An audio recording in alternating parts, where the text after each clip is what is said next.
Actually कानूनी दस्तावेजों में जज्बातों के लिए कोई जगह नहीं होती, हमें उन्हें साइड में रखना पड़ता है। लेकिन इस केस की चार्जशीट लिखते वक्त मुझे लगा कि मेरे जैसे खड़ूस गुस्सैल पुलिस ऑफिसर के अंदर भी कुछ है, जज्बात या क्या, आई डोंट नो। पर ना जाने क्यों बार बार उस मासूम बच्ची का चेहरा मेरी आंखों के सामने आ रहा था।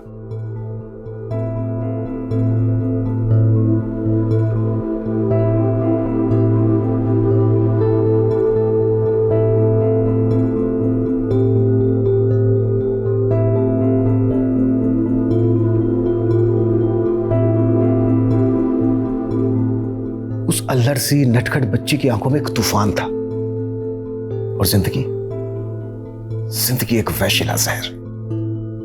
यह केस सिर्फ एक केस नहीं था, युद्ध था जहां चारों ओर रक्तपात ही रक्तपात था।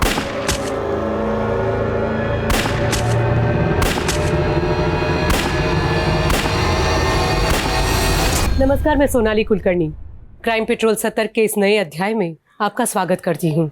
सरहद, बारूद, भेदभाव और नफरत के दर्द झेल रही इस दुनिया में हम नन्ही जानों को शायद यही सोचकर लाते हैं कि आने वाला कल एक बेहतर कल होगा, जिसमें शायद एक सुंदर जीवन का सृजन होगा। लेकिन ये केस टूटती हुई उम्मीदों की एक दर्द भरी दास्तां है, जहां पर हर कदम पे इंसाफ चर मर रहा था।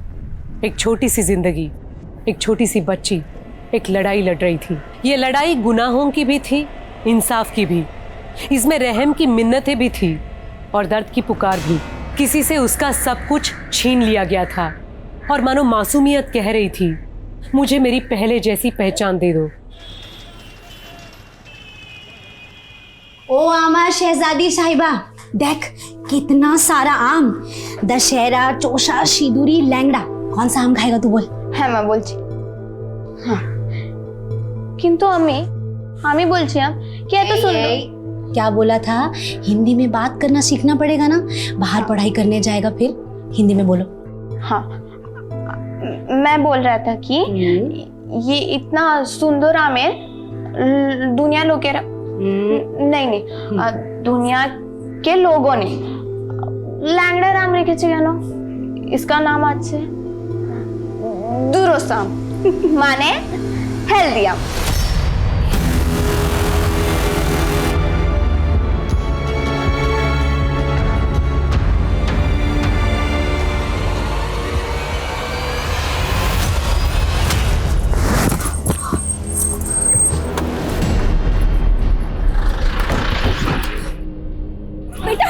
बेटा उठो उठो, तुम ठीक हो ना? सुता, जल्दी पानी लेकर आओ बेटा।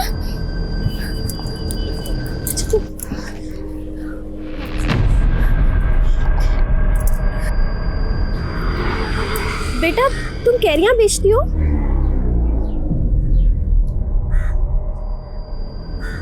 क्या हुआ बेटा, तुम कुछ बोल नहीं सकती हो?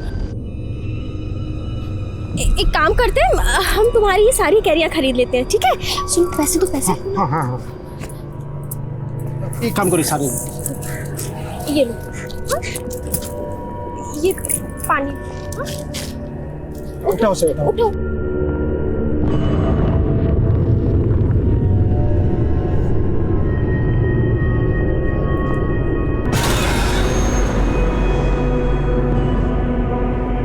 पैसा?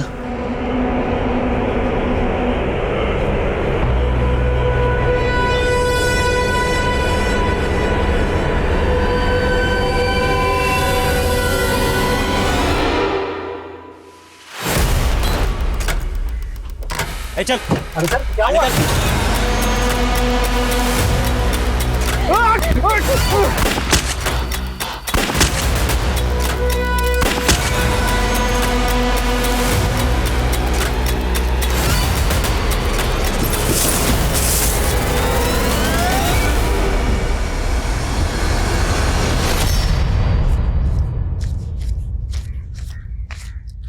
चला जल्दी।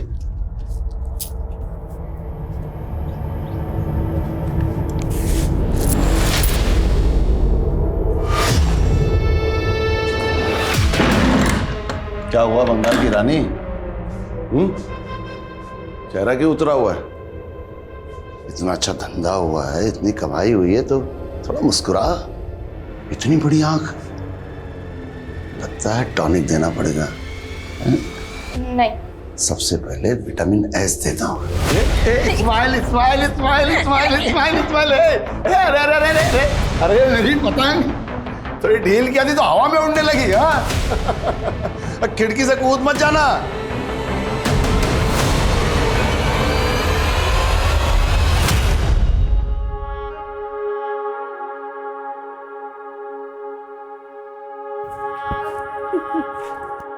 নাজিয়া, তুই জানিস যখন আমি স্কুলে ছিলাম তখন আমাদের স্কুলে একটা কবিতা ছিল, হাওয়াই জাহাজ।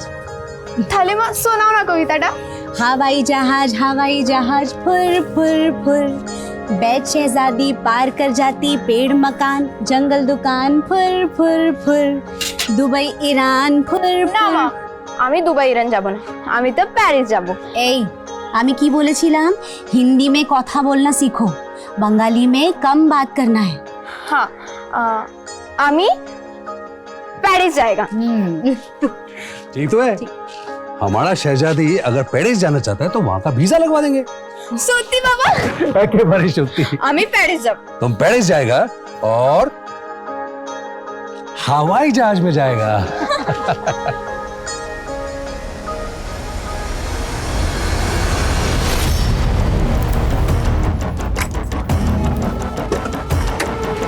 खड़ी आप लोग, खड़ी।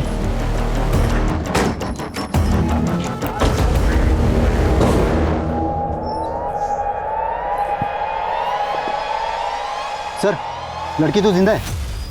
इसे गाड़ी में बिठाओ और तुरंत हॉस्पिटल लेकर जाओ। Quick, fast. जल्दी निकालो, फास्ट निकलो।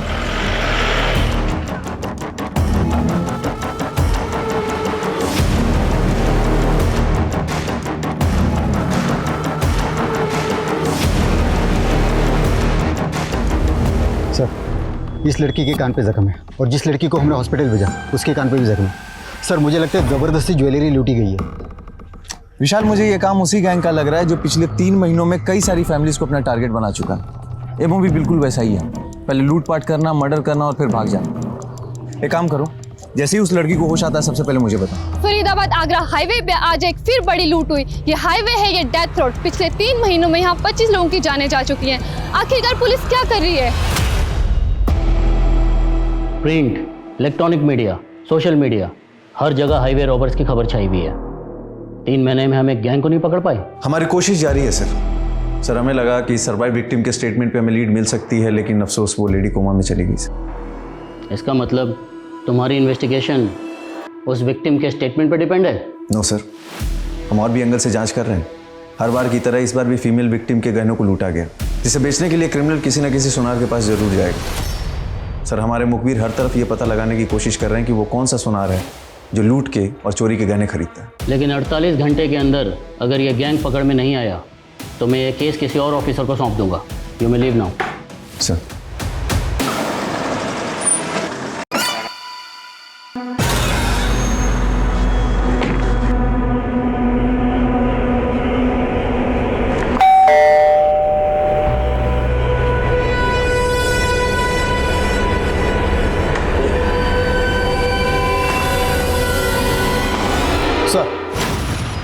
अपने खबरों से इस नरेंद्र तोमर नाम के ज्वेलर्स के बारे में पता चला है। सर, खबर पक्की है, नरेंद्र तोमर चोरी के गहने खरीदता है और बड़ी चालाकी से उन गहनों का सोना पिघला के नए जेवर बना के बेचता है।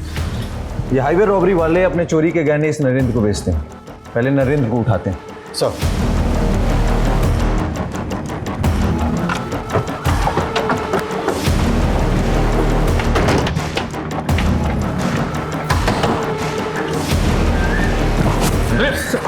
पूरे घर को अच्छे से सर्च करो, कोना कोना छान मारो, क्विक। सर, बात क्या है? हुआ क्या है सर? बताइए तो सही। सर, पूरा घर छान मारा लेकिन कुछ नहीं मिला। ले चलो इसे। चल, कहाँ ले जा रहे हो सर? तिवारी, सर, मैं किसी हाईवे गैंग को नहीं जानता सर। मैंने कोई चोरी की हुई गहनों की डील नहीं की। नाम बताओ, इस हाईवे रॉबरी केस में और कौन कौन शामिल है? नो अंशुल, मुझे ये समर्स के मैरिज बिल्कुल पसंद नहीं है और तुम चाहते हो कि हम समर में शादी करें। क्योंकि बेबी अगर हमने अब भी शादी नहीं की तो फिर अगला मुहूर्त सीधा 7 महीने बाद है। और देखो मेरी तरफ, मैं उतना वेट नहीं कर सकूंगा। वेट तो मैं भी नहीं कर सकती, लेकिन कुछ नहीं, हम अगले हफ्ते शादी कर रहे हैं बस। और उसके बाद हम सीधा यूरोप जा रहे हैं। सिर्फ हनीमून के लिए नहीं, हम वहां पे परमानेंटली शिफ्ट होने वाले हैं। क्या हम अब्रॉड शिफ्ट हो रहे हैं? लेकिन तुमने मुझे पहले क्यों नहीं बताया? क्योंकि मैंने थोड़े दिन पहले ही प्लान बनाया कि मुझे इंडिया से जल्द निकलना है, तुमसे शादी करते ही बस। बेटा अब अपना हनीमून तू जेल में मनाना। तिवारी लेके चलो इसे। सर एक सेकंड, आपको कुछ गलत हुआ कैसा? सर मैंने कुछ सर मैंने कुछ किया। सर मैंने कुछ नहीं किया। मैंने कुछ नहीं किया सर, मेरी बात सुनिए सर। सर मैंने कुछ नहीं किया सर, तुम सच बोल रहे हो सर, मैंने कुछ भी नहीं किया। नरेंद्र तोमर ने नाम लिया है तेरा। हाईवे रॉबरीज का करता धरता तू ही है। तूने और तेरे गैंग के मेंबर ने इतने मर्डर्स किए हैं। सर आप क्या बोल रहे हो सर? और कौन है नरेंद्र तोमर? लूट का माल कहाँ है? कहाँ है लूट का माल? सर मैं सच बोल रहा हूँ सर, मैं छोटा सा बिजनेसमैन हूँ बस। आर्म्स डीलर है तू? सर तो मैं गन्स बेचने का धंधा करता हूँ सर, मेरे पास लाइसेंस है। सर आपको कोई गलतफहमी हुई है, अंशुल ने कुछ नहीं किया। वैसे आप अंशुल की क्या लगती है? सर मैं उसकी मंगेतर। बच गई आप। एक कुख्यात अपराधी से आपकी शादी होने वाली थी। Sir please.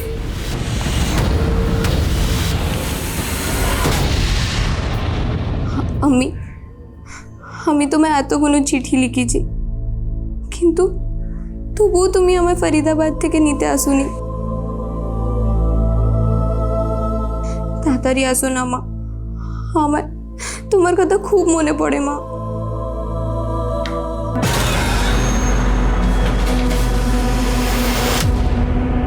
क्या छुपा रही? क्या छुपा रही? तेरी ये बंगला तो मेरे पल्ले पड़ती नहीं, पर मैं इतना जानता हूं कि तू अपनी अम्मा को फिर से खत लिख रही थी। खुशबू रानी, गली कांधाई, चांदपुर।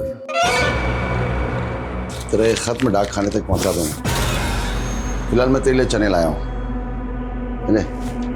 कल से तू चने बेचेगी। चल।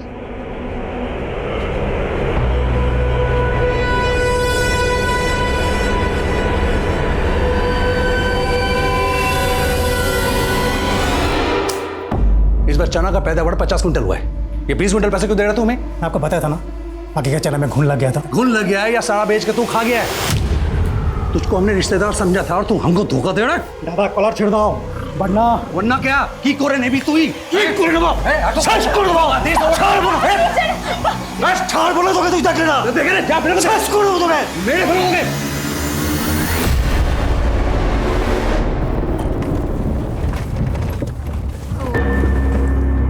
क्या हुआ साहब? लगता है इंजन में कोई खराबी है, मैं चेक करता हूँ।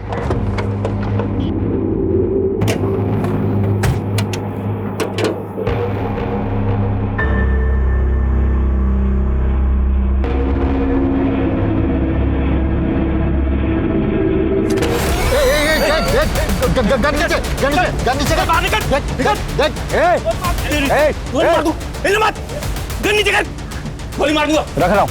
नीचे रख, गोली मार दूंगा मैं। गोली मत चला, रख रहा हूँ।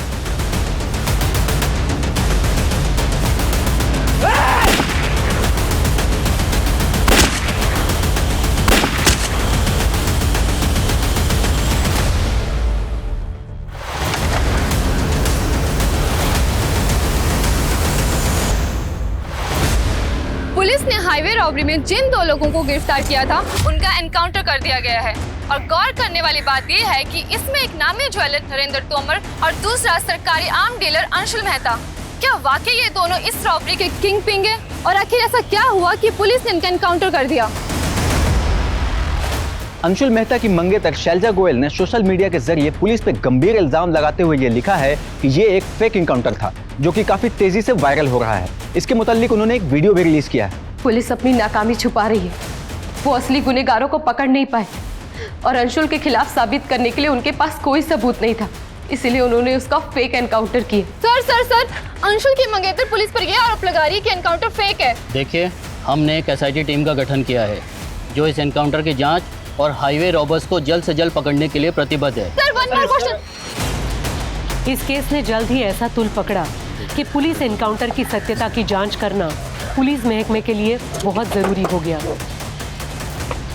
जैन सर, सर एनकाउंटर इसी जगह पे हुआ था। सर उन दोनों को पेशी के लिए कोर्ट ले जा रहे थे, तब हमारी गाड़ी यहाँ खराब हो गई थी। खराबी क्या हुई? सर कार्बोरेटर में कचरा था। सर उसके बाद सर और ड्राइवर दोनों नीचे उतरे। मेरा ध्यान भी बाहर ही था। उसका फ़ायदा उठा के नरेंद्र ने मेरी गन छीन ली और कांस्टेबल को अपने कस्टडी में ले लिया सर। मैंने उसे बहुत रोकने की कोशिश की लेकिन वो नहीं माना। उसने पहला फायर पीएसआई विशाल की तरफ किया और दूसरा फायर मेरी तरफ। फिर मैंने क्रॉस फायरिंग की जिसमें वो दोनों ऑन द स्पॉट मारे। आई होप इस एनकाउंटर में कुछ फाउल प्ले नहीं होगा, जैसा कि अंशुल की मंगेतर दावा करती है। अंशुल की मंगेतर एक क्रिमिनल को सपोर्ट कर रही है सिर्फ सिंपैथी पाने के लिए। वो दोनों एक हार्डकोर क्रिमिनल थे सर। लेकिन इस गैंग में सिर्फ 2 ही लोग तो नहीं होंगे। सर इस बात का अफसोस तो हमें भी है कि हम उनके बाकी साथियों का नाम नहीं निकलवा पाए। दादा चनाने में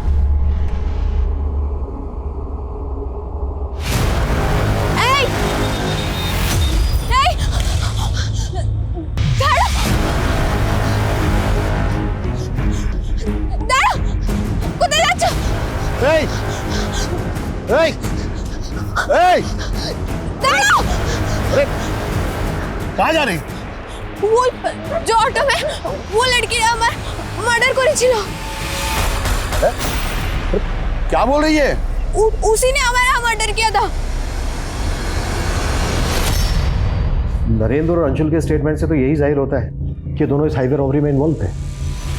लेकिन सर गौर करने वाली बात यह है कि जहाँ जहाँ भी हाईवे पे रॉबरीज हुई हैं वहाँ के क्राइम सीन से क्रिमिनल्स के जो फिंगरप्रिंट्स मिले वो नरेंद्र और अंशुल के फिंगरप्रिंट से मैच नहीं होते। इंस्पेक्टर भोजराज का मानना है कि नरेंद्र और अंशुल ये दोनों इस रॉबरी में डायरेक्ट इन्वॉल्व नहीं थे, किंग पिन थे।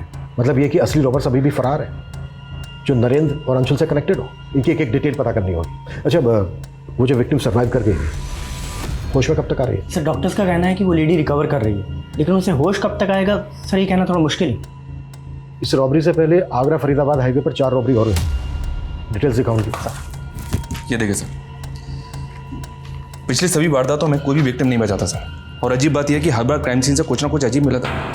पहली वारदात में क्राइम सीन से काफ़ी टॉय मिले थे, दूसरी में स्ट्रॉबेरीज, तीसरी में पेन और चौथी वारदात में क्राइम सीन से कच्चे आम मिले थे।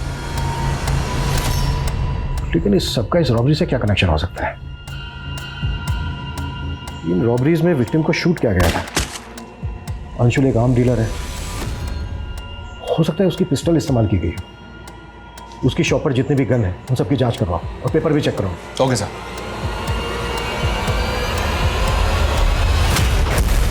नाज़ा जिंदा हो गई?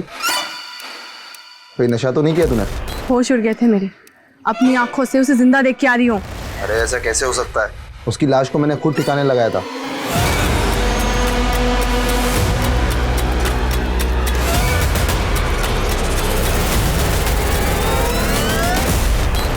सर इस नरेंद्र के सीडीआर में एक सस्पिशियस नंबर मिला है जो एक फेक आईडी से लिया गया था।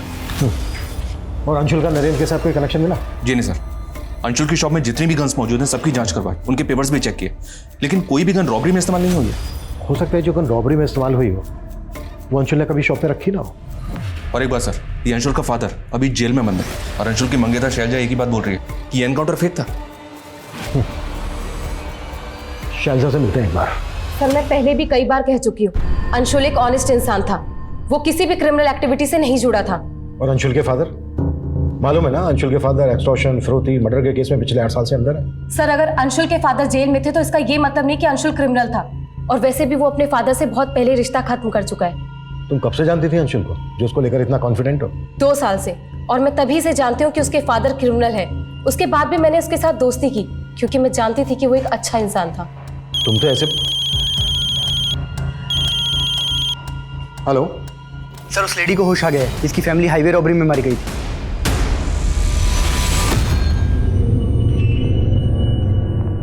अच्छा लता जी, जब ये सब हुआ तो उस वक्त रॉबर्ट्स के साथ ये लोग भी थे? मैंने उनका चेहरा नहीं देखा, उनका चेहरा ढका हुआ था सिवाय 2 पुलिस वालों के। पुलिस वाले? हाँ सर, 2 पुलिस वाले थे, उन्होंने ही हमारी गाड़ी रुकवाई। जैसे ही गाड़ी रुकी कुछ लोग फिर पीछे से आए, उनके चेहरे ढके हुए थे। उन्होंने हमें जबरदस्ती गाड़ी से निकाला। उन्होंने मेरे पति को गोली मारी, फिर मुझे। अच्छा लता जी, वो जो दो पुलिस वाले थे वो दिखते कैसे थे? उनके नाम क्या थे? नेम प्लेट देखी थी आपने उनकी? मैंने ठीक से नहीं देखा। क्राइम सीन पर कुछ कच्चे आम बिखरे हुए थे, आप कुछ उनके बारे में बता सकती हैं? वो कैसे आए? आज से के कुछ दूरी पहले ही हमने एक बच्ची से वो कच्चे आम खरीदे थे। सर, वो बच्ची हमारी गाड़ी के नीचे आते बाल बाल बची थी, इसलिए हम उस बच्ची पर दया खाकर वो सारे कच्चे आम खरीद लिए थे। लता जी, ये जो बच्ची थी जिससे आपने आम खरीदे, ये क्राइम सीन से कितनी दूर पहले मिली थी आपको? सर, लगभग 500 मीटर पहले। इस वारदात से पहले जिन वारदातों में क्राइम सीन से पेन, टॉय, स्ट्रॉबेरी मिले हैं, हो सकता है वो किसी हॉकर ने विक्टिम्स को बेचे हो, या फिर शायद इसी बच्ची ने बेचे हो। मतलब सर, आप कहना चाहते हैं वो बच्ची क्रिमिनल से जुड़ी हो सकती है? बिल्कुल, हो सकता है वो बच्ची क्रिमिनल्स के लिए रेकी करती हो और फिर वो क्रिमिनल्स को सिग्नल देती हो लूट और मर्डर करने के लिए। वैसे भी उस बच्ची को क्राइम सीन से लगभग 500 मीटर पहले ही देखा गया है। उस बच्ची से हमें क्रिमिनल्स की लीड मिल सकती है। एक काम करो, लता से उस बच्ची का स्केच बनवाओ।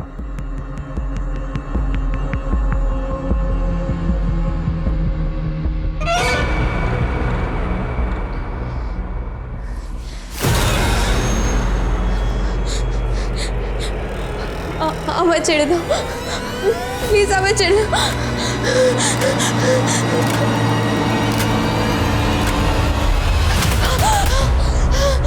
सर, उस विक्टिम लता ने जिस लड़की के बारे में बताया था, उसका स्केच रेडी है सर।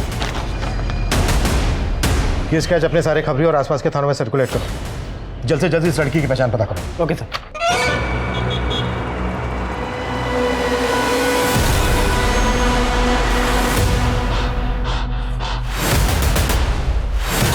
सब कहना क्या?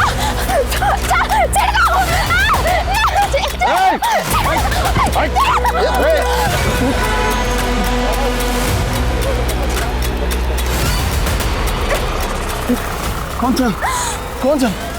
अभी जानी ना। हेलो,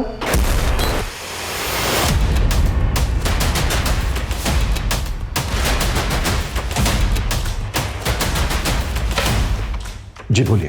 सर, आज एक अननोन नंबर से मुझे धमकी भरा फोन आया और वो बोल रहा था कि अंशुल क्रिमिनल था और क्रिमिनल ही रहेगा। तुम उसकी इंसाफ की लड़ाई लड़ना बंद करो, समझी? सर, ये वो नंबर है जिससे मुझे कॉल आ रहा था। Sir, now I am sure कि पुलिस में से कोई तो इन्वॉल्व है जो इस फेक एनकाउंटर केस को बंद करवाने के लिए मुझ पर प्रेशर डाल रहा है। सर, शैलजा को जिस नंबर से कॉल आया था, वो नंबर एक फेक आईडी से लिया गया था। हो सकता है शैलजा अंशुल को बचाने के लिए झूठ बोल रही हो और ये फोन कॉल चाल हो उसकी। बैकग्राउंड निकालो शैलजा की। Okay sir. सर, नरेंद्र की कॉल रिकॉर्ड में जो फेक आईडी का नंबर मिला था, सर उसमें एक चंद्रेश नाम के हिया व्यापारी का नंबर मिला है। सर, ये चंद्रेश है। सर, इसका फ़ोन काफ़ी टाइम से बंद है और ये कहाँ गायब हो गया ये भी नहीं पता चल रहा। मे भी चंद्रेश इस सब में शामिल हो। डिटेल निकालो इसकी।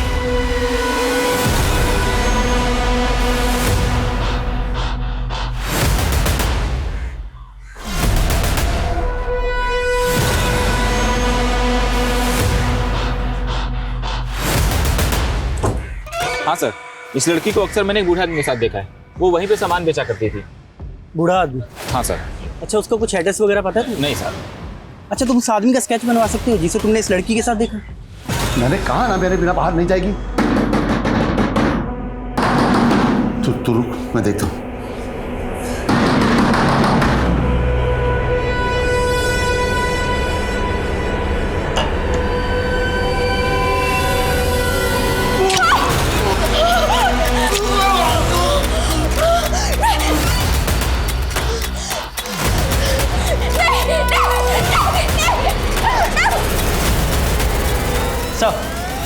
सर, मैंने शैलजा के कॉल डिटेल्स चेक की। उसके कॉल डिटेल्स के मौजूदा नंबर्स में से कई नंबर फेक आईडीज के हैं सर, जिनसे लगातार उसे कॉल किया जा रहा था। कहीं ऐसा तो नहीं है कि ये शैलजा भी सब में इन्वॉल्व है और अब तक झूठ बोलती आ रही है हमसे? सर, आप कमाल करते हैं। पहले अंशुल को पुलिस वालों ने फेक एनकाउंटर पे मार दिया और जब मैंने आवाज उठाई तो आप लोग मुझ पर शक कर रहे हैं। ऐसे ही शक नहीं कर रहे हैं हम तो। तुम्हारे कॉल रिकॉर्ड्स में फेक आईडी से लिए के कई नंबर मिले हैं। कॉल आते थे उन नंबरों से तुम्हें जो अब बंद है।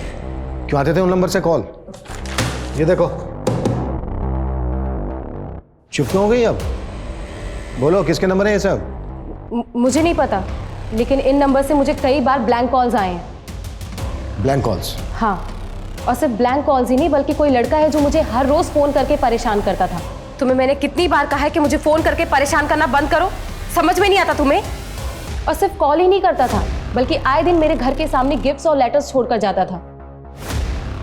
तो तुम ये कह रही हो कि ये सारे नंबर किसी सिर्फ आशिक के जो तुम्हें कॉल करके परेशान करता था, तुम्हें गिफ्ट देता था, लेटर देता था, लेकिन तुम्हारा रॉबर्ट्स के साथ कोई ताल्लुक नहीं है, जिनके साथ अंशुल का किसी भी क्रिमिनल के साथ कोई लेना देना नहीं है सर, और ना ही मेरा। लेकिन हम उस आदमी से जरूर मिलना चाहेंगे जो तुम्हें कॉल करके परेशान करता था, तुम्हें गिफ्ट देता था।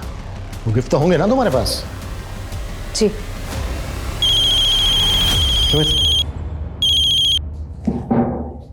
हेलो,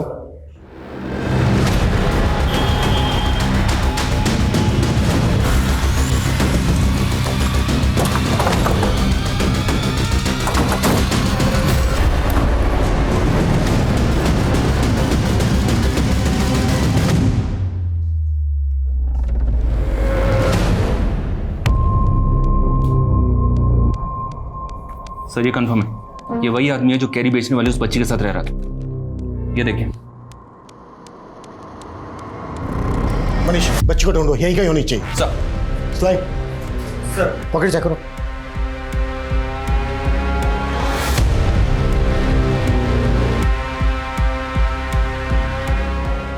एनवेलप दिखाओ। सर, अंदर कोई बच्ची नहीं।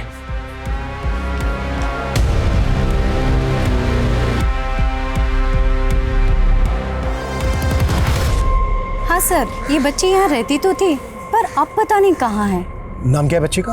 बच्ची का नाम तो नहीं मालूम, पर वो 3 महीने से यहाँ जयराज जी के साथ रह रही थी। जयराज इन बुजुर्ग का नाम है जो जिनका मर्डर हुआ है? जी सर। अच्छा, इस बच्ची का रिश्ता क्या था जयराज जी के साथ? वो तो कहते थे वो उनके दूर की रिश्तेदार है, पर वो बच्ची बांग्ला बोलती थी और जयराज जी यूपी साइड के हैं। अब ये हमें नहीं मालूम कि उन दोनों में क्या रिश्ता था। जयराज जी का कोई रिश्तेदार, फैमिली वाला? नहीं सर, वो तो यहाँ अकेले रहा करते थे। आप लोगों में से कोई जानते हैं उनके किसी रिश्तेदार को? अच्छा, जयराज जी से यहाँ कोई मिलने आता जाता था? जी सर, 2 लोग अक्सर यहाँ आते रहते थे, पर हम उन्हें नहीं जानते। दिखते कैसे थे वो? स्केच बनवा सकते हो उनका? अब इतना ध्यान नहीं है सर। एक ऐसी बच्ची जो हमारी सस्पेक्ट है, ऐसी जगह से गायब है जहाँ पर एक बुजुर्ग का मर्डर हुआ है। पता करो बच्ची के बारे में। और बुजुर्ग से जैसे बंगला में लिखा हुआ एक लेटर मिलता है जिसके एनवेलप पे अधूरा एड्रेस है। लेटर को ट्रांसलेट करवाओ। Okay sir. सर, ये वो गिफ्ट्स हैं जो कोई लड़का मुझे भेजा करता था। आखिर ये सब इन्वेस्टिगेट करके आप लोग साबित क्या करना चाहते हैं? हम लोग कुछ साबित नहीं करना चाहते। साबित आप करना चाहती हैं कि अंशुल उन रॉबर्स के साथ इन्वॉल्व नहीं था, लेकिन हम आपकी बातों पर भरोसा क्यों करें? ये बात मुझे पहले से ही पता है, लेकिन आप लोग इस केस को कोई गलत मोड़ देने की सोचना भी मत। और पुलिस वालों ने मेरे अंशुल का फेक एनकाउंटर किया है, और ये बात मैं 1000 बार चीख चीख कर कहती रहूंगी। ये चिट्ठी बंगला भाषा में किसी खुशबू रानी के नाम पर लिखी गई है और इस चिट्ठी में लिखा है कि उसकी अम्मी उसके खतों का जवाब नहीं दे रही है, ना ही उसको फरीदाबाद से आकर लेकर जा रही है। सर, कहीं इसका मतलब ये तो नहीं कि ये जयराज उस बच्ची को अपने साथ जबरदस्ती रख रहा था? अब तक हम मानकर चल रहे हैं कि ये बच्ची हाइपर रॉबर्ट्स के लिए रेकी करती थी, इसलिए हमारे लिए पता लगाना बेहद जरूरी है कि बच्ची इस वक्त कहाँ पर है। इस लेटर पे एड्रेस लिखा गया है खुशबू रानी गली गांधाई चांदपुर। प्रॉपर एड्रेस नहीं है, लेकिन लेटर पढ़ने के बाद ऐसा लगता है कि इस बच्ची ने पहले भी बहुत सारे लेटर्स लिखे हैं। एक काम करो, पोस्ट ऑफिस में जाके पता करो कि फरीदाबाद से गली गांधाई चांदपुर के लिए पहले भी लेटर पोस्ट हुए हैं क्या। हो सकता है वहाँ से प्रॉपर एड्रेस मिल जाए। Okay sir. और हाँ, एक काम और करो, इस बच्ची का स्केच बंगाल और आसपास के राज्यों में सर्कुलेट करो, अखबारों में भी डलवाओ, शायद इस बच्ची को पहचानने वाला कोई आदमी सामने आए। Okay sir.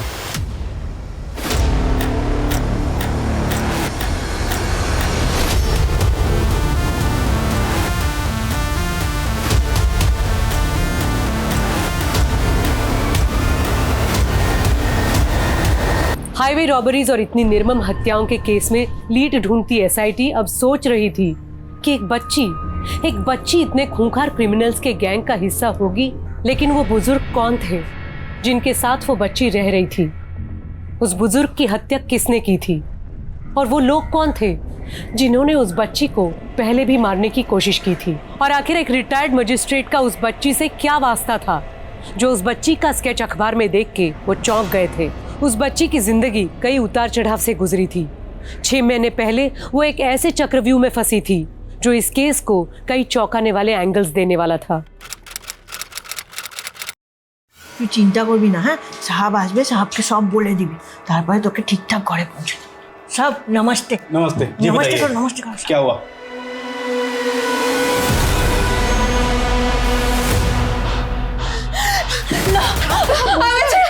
पकड़ पकड़।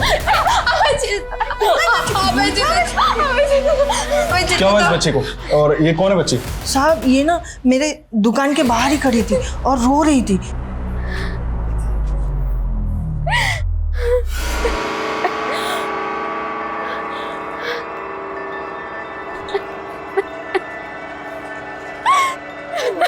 इसको अपना घर का पता भी पता नहीं है। और साहब इसने ना मुझे बोला कि इसके साथ किसी ने रेप भी किया है। लो बेटा, पानी पियो। खा खा जल खा। देखो बेटा, तुम्हें डरने की बिल्कुल भी जरूरत नहीं। तुम्हारे साथ जिसने भी गलत किया है हमें उसके बारे में बताओ। साहब इसे हिंदी नहीं समझती, बंगाल की किसी जगह से है। इसे तो इसका एड्रेस भी याद नहीं है, लेकिन इसने मुझे कहा है सब कि इसका रेप हुआ है।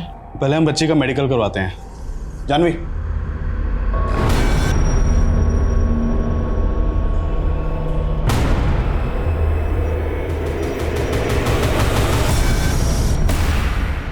सर ये बच्ची की मेडिकल रिपोर्ट है।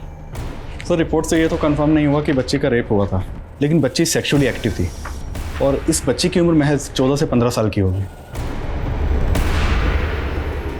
इस लड़की ने क्या बयान दिया? सर बच्ची काफ़ी डरी हुई थी और ठीक तरह से हिंदी भी नहीं बोल सकती। ये बच्ची इन विमला जी की दुकान के बाहर मिली थी। ये बंगाली हैं। बच्चे ने विमला जी को बताया था कि उसका रेप हुआ था। इस बच्ची का जो आपने अखबार में स्केच छपवाया है, पहले मेरी कोर्ट में मेरे सामने पेश हुई थी और इसने अपने बयान बंगाली में दिए थे और ये कहा था कि इसके साथ कुछ लोगों ने ज़बरदस्ती की है। लेकिन ये बच्ची अपने किसी भी रेपिस्ट का नाम नहीं जानती थी और ना ही उनको पहचानती थी और ना ही उसका स्केच बनवा पाई थी। लेकिन इस बच्ची ने अपने बयान में यह भी कहा था कि उसके साथ एक ऐसे व्यक्ति ने रेप किया था जो उस वक्त पुलिस की वर्दी में था। पुलिस की वर्दी? जी सर, अब तक हम ये मानकर चल रहे थे कि ये बच्ची रॉबरी गैंग वालों के लिए रेकी करती थी और एक विक्टिम ने हमें स्टेटमेंट दिया कि जो वो गैंग था उसमें 2 पुलिस वाले भी शामिल थे। सर आपको कुछ अंदाजा है कि बच्ची उस गैंग तक कैसे पहुंची होगी? कुछ बताया था इसने? ऐसा तो मैं कुछ नहीं जानता, लेकिन ये बच्ची उस वक्त कुछ नहीं बोल पा रही थी, इसलिए मैंने इसे एनजीओ में रखने का ऑर्डर दिया था। हाँ सर, 3 महीने पहले ये बच्ची हमारे एनजीओ में ही थी। तो फिर 3 महीने पहले बच्ची यहाँ से गई कहाँ? उसकी मौसी आई थी उसे यहाँ से लेके जाने के लिए, करीबन 3 महीने पहले।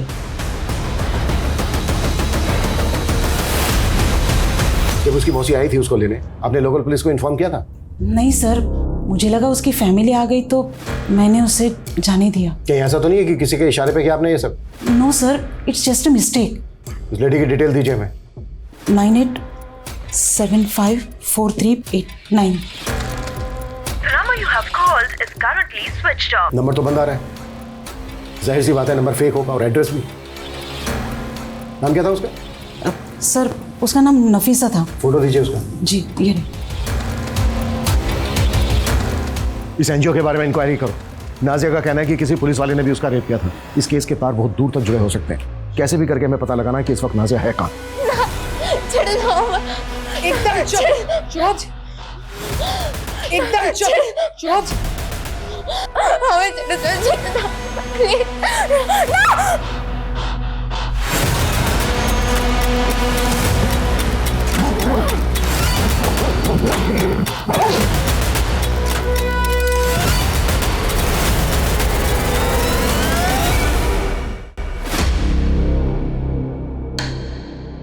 सर ऐसी कई फुटेजेज थी जिनमें ये आदमी शैलजा का पीछा करते हुए दिखाई दे रहा है, लेकिन सर किसी भी फुटेज में इस आदमी का चेहरा क्लियर नहीं है। ये आदमी किसी फुटेज में शैलजा के साथ बात करते हुए भी दिखाई गए? नहीं सर, लेकिन सर मुझे ऐसा लग रहा है कि कहीं ये आदमी शैलजा का वही जिल्टेड लवर तो नहीं है जो शैलजा को ब्लैंक कॉल्स किया करता था और गिफ्ट्स भेजा करता था।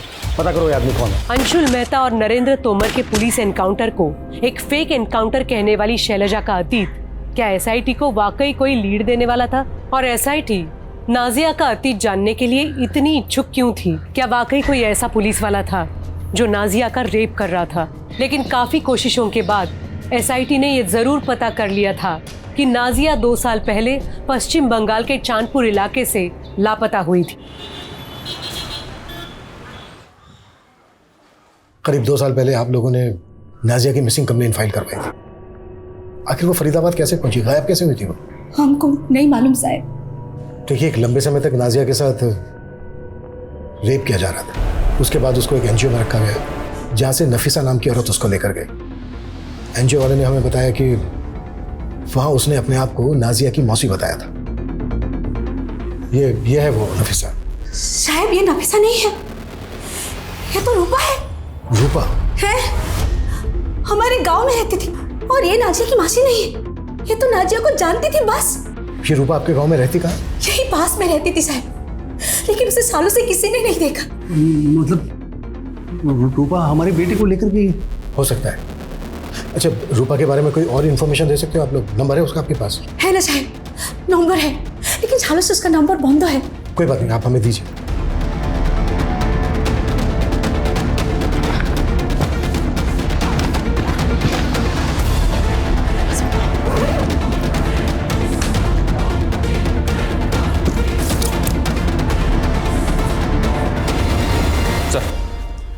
सर, रूपा के पुराने नंबर की सीडीआर चेक की तो एक चौंकाने वाली बात पता चली।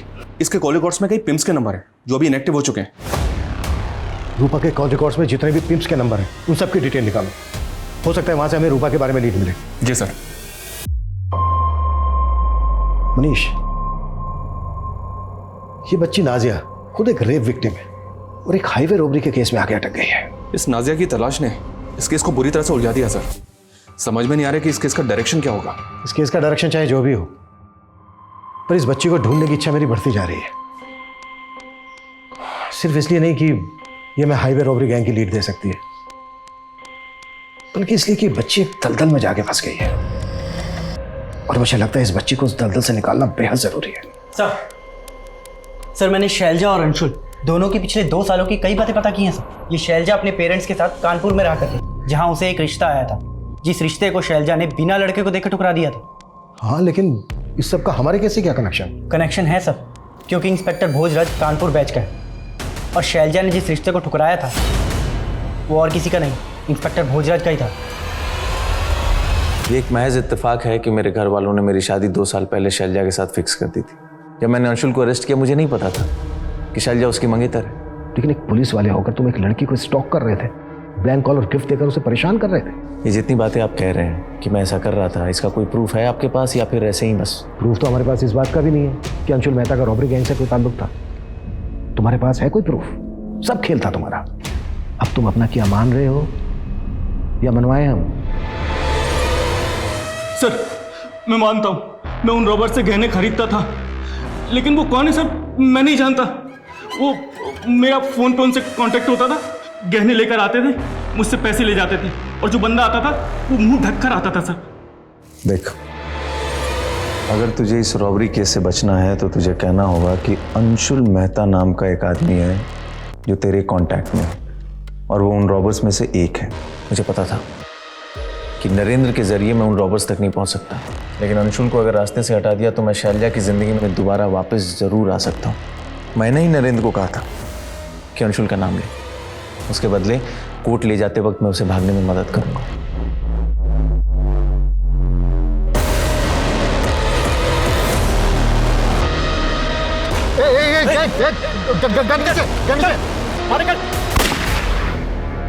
नरेंद्र इस केस की अहम कड़ी था, उसको ही मार दिया तूने और उस बेकसूर अंशुल को भी। कैसा पुलिस वाला है तू? इस वर्दी का अपमान किया है तूने। भोजराज के स्टेटमेंट से यह तो साफ है कि नरेंद्र तोमर रॉबरी गैंग से जुड़ा था। इसके सीडीआर में एक फेक आईडी का एक नंबर मिला था जिसमें हमें एक और हीरा व्यापारी चंद्रेश का नंबर मिला। इस चंद्रेश को मैंने ढूंढने के लिए कहा था। क्या अपडेट है इसकी? सर, खबरियों को इसकी तलाश में लगाया।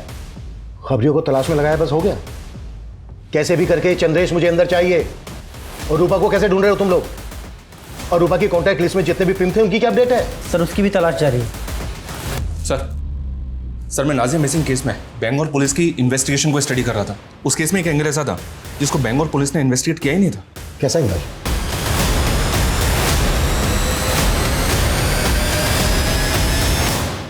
क्या हुआ? अब चुप क्यों हो तुम लोग?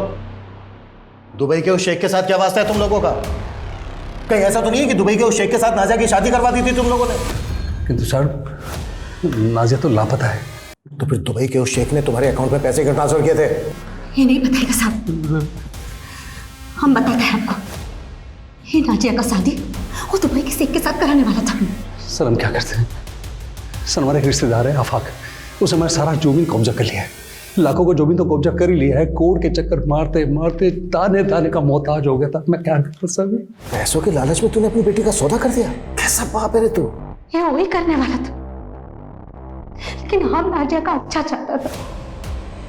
बस हमारा माथा खराब हो गया था। क्यों? वो रूपा पे भरोसा कर ली। इसके लिए हम रूपा को बोला कि नाजिया को थोड़े दिनों के लिए अपने पास रखे। लेकिन हमको क्या मालूम था साहब कि वो हमारी लड़की को हमसे इतना दूर लेकर जाएगी। नाजिया के माता पिता की भूमिका भी अब संदिग्ध नजर आ रही थी। वहीं एसआईटी को जल्द ही चंद्रेश नाम के हीरा व्यापारी की एक लीड मिली जो चोरी के गहने खरीदा करता था। सर मेरी बात मानिए सर, मैं किसी नरेंद्र तोमर को नहीं जानता सर। जिस फेक आईडी के नंबर से नरेंद्र तोमर को कॉल किया जाता था, उसी फेक आईडी के नंबर से तुझे भी कॉल किया जाता था। बोल कौन है वो जो तुम दोनों को कॉल करता था? सर वो तो जमीर और रुस्तम है। काम लेंगे ये दोनों।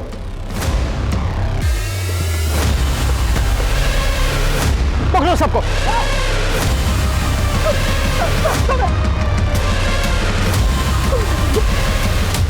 कौन है बच्ची? हमें नहीं मालूम सर, ये बच्ची तो जयराज के साथ रहती थी। जयराज भी तुम लोगों के लिए काम करता था ना? हाँ साहब। जयराज को क्यों मारा? साहब हमने नहीं मारा जयराज को। ये बच्ची तुम लोगों के चंगुल में कैसे फंसी? करीब 3 महीने पहले हम डकैती करके जंगल से गुजर रहे थे, तभी हमने देखा कि एक बैग में से किसी का हाथ बाहर निकला हुआ था। हमने जब बैग खोलकर देखा तो उसमें वो बच्ची थी और वो जिंदा थी। हमने उस बच्ची की जान बचाई थी और फिर उसे जयराज के साथ रख दिया था। जयराज हमारे लिए रेकी का काम करता था, जिसमें वो इस बच्ची को भी इस्तेमाल करने लगा। तुम लोग पुलिस की वर्दी पहनकर हाईवे पे कार रुकवाते थे, फिर उसमें मौजूद सभी लोगों को लूटते थे और फिर उनको मार देते थे।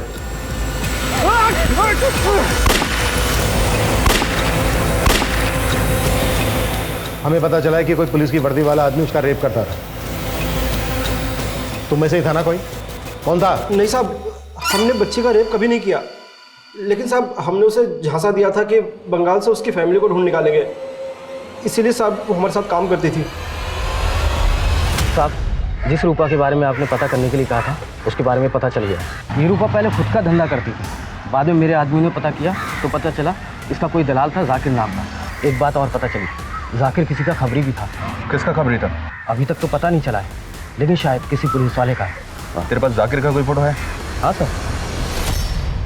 अगर ये जाकिर किसी पुलिस वाले का खबरी था तो जाहिर सी बात है वो यही पुलिस वाला होगा जिसने नाजिया का रेप किया। सर ये जाकिर किस पुलिस वाले का खबरी था ये पता लगाना थोड़ा मुश्किल तो हो सकता है। हाँ लेकिन कैसे? सब पिंटू खबरी का फोन आया था, जाकिर की एक लीड मिली। जाकिर का उस्मानपुर के एक जुए के अड्डे पे काफी आना जाना और वो आज फिर से वहाँ आने वाला। गाड़ी निकलो। साहब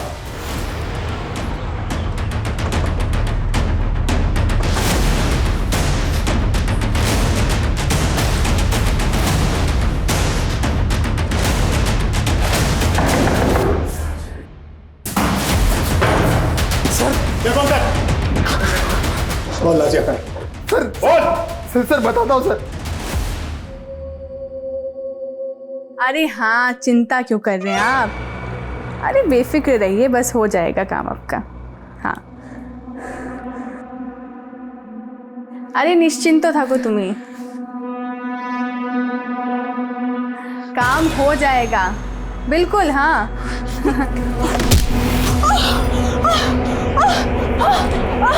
क्या करी तो? मैं जिंदगी बर्बाद कर दी थी।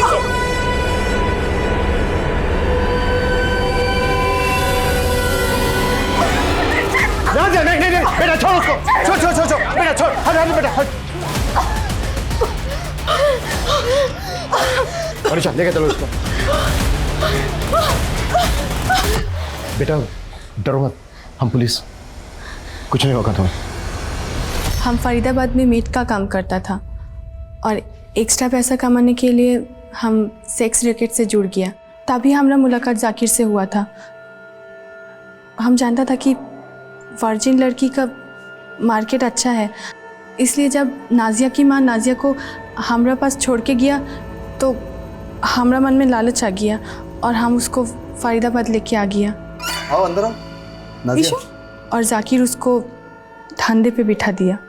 मैं बस नाजिया ऐसी बच्चियों को सूटकेस में डालकर अपने क्लाइंट्स के पास ले जाता। नाजिया के साथ भी मैंने यही धंधा शुरू कर दिया था।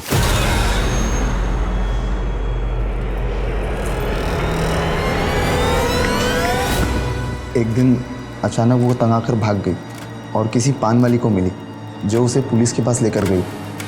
फिर पुलिस ने उसे एनजीओ में डाल दिया। नाजिया का कहना है कि कोई पुलिस वाला था जो रेप करता था उसका। हाँ सर, उस पुलिस वाले साहब ने कहा कि उस बच्ची को किसी भी हाल में एनजीओ से बाहर निकालो। उन्हें डर था कि नाजिया उनके बारे में सबको बता ना दे।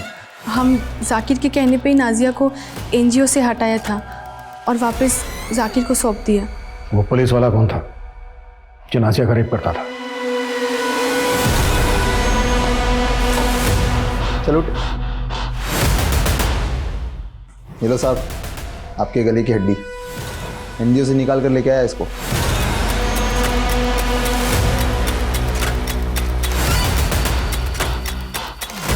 सांप को लगा कि वो मर गई, इसलिए मैं उसे सूटकेस में डालकर दूर जाकर फेंक के आया। लेकिन मुझे नहीं पता था कि वो जिंदा थी। वो तो 3 महीने बाद अचानक रूपा ने उसको एक बूढ़े आदमी के साथ देखा, तो मैंने ये बात साहब को बताई। साहब ने कहा कि ख़त्म कर दो नाजिया को।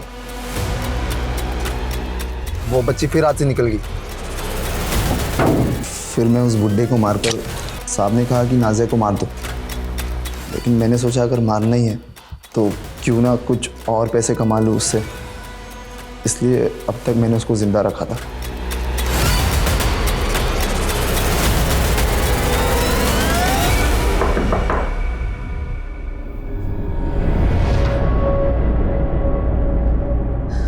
हमें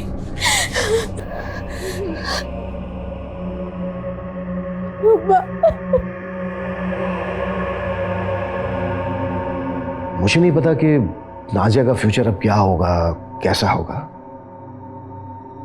लेकिन मैं आप सभी से अपील करता हूं, जब आप नाजिया जैसे बच्चों को कहीं भी किसी भी मुसीबत में देखें, प्लीज पुलिस से संपर्क जरूर करें। लगभग 2.5 साल नरक से भी बदतर जिंदगी जीने के बाद आखिरकार नाजिया को अपनी अम्मी को देखना नसीब हो पाया। लेकिन नाजिया के साथ हो रहे गुनाह तब शायद थम सकते थे जब नाजिया की सुनवाई एक मैजिस्ट्रेट द्वारा की जा रही थी। अगर तब उसके साथ हुई ज्यादतियों को गंभीरता से लिया जाता तो शायद हम एक बच्ची को ये उम्मीद दे सकते थे कि गुनहगार कभी बख्शे नहीं जाते। लेकिन इंसाफ में हुई देरी ने उसे और भी गहरे घाव दिए। ये बेहद ही अफसोसजनक है कि न्याय की दहलीज पे पहुंचने के बावजूद भी कई विक्टिम्स को अक्सर न्याय नहीं मिलता और कई बार सुनवाई में ही इतना वक्त बीत जाता है कि इंसाफ का कोई मायना ही नहीं रह जाता। इस विषय पे वाकई विचार होना जरूरी है। आप जानते हैं कि हम इस वक्त कोविड-19 की चुनौतियों से लड़ रहे हैं। कृपया मास्क लगाएं और सोशल डिस्टेंसिंग का जरूर पालन करें। अब मैं सोनाली कुलकर्णी आपसे विदा लेती हूँ। क्राइम पेट्रोल सतर्क, जस्टिस रीलोडेड में फिर होगी आपसे मुलाकात एक नए और चौंका देने वाले केस के साथ। तब तक अपना और अपने परिवार का ख्याल रखें। जय हिंद।